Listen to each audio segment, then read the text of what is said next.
In today's video, I'm going to teach you how to cancel ClickUp subscription. If you've decided it's time to move off a paid plan, I'll walk you through the exact path in ClickUp so you can wrap things up quickly and confidently.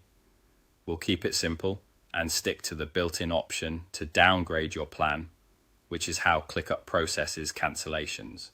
Start by opening your ClickUp account. You can do this in a browser or the desktop app, whichever you normally use. Make sure you're signed into the correct workspace, especially if you're a member of more than one. If you manage billing, you'll need the right permissions to make changes to the subscription. Next, click your profile avatar to open the main menu. Depending on your layout, this icon is typically in the lower left or upper right corner. When the menu opens, look for and select Settings. This takes you to the area where all of your account and workspace preferences live. Inside Settings, find and click Billing. This section shows your current plan details, including whether you're on a monthly or annual plan, how many seats you're paying for, and when your next charge would normally occur. It's the central place for any subscription changes. On the billing page, you'll see your active plan. To cancel the paid subscription, simply choose the downgrade option. This is ClickUp's built-in flow for ending a paid plan and moving back to the free version.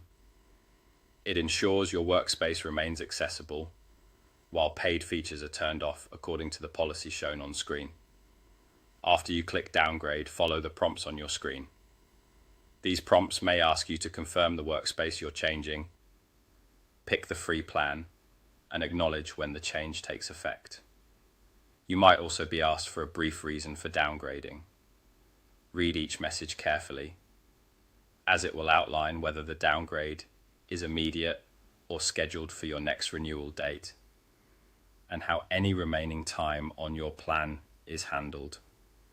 Before you finalize, take a moment to note any features that will be limited once you're on the free plan, such as certain automations or advanced permissions.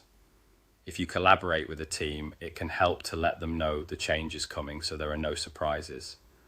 When you've completed the on-screen steps, you'll see a confirmation that your plan is downgraded. That's it. You've successfully cancelled your ClickUp subscription using the downgrade option. Thanks for watching, and I hope this helped you make the change smoothly.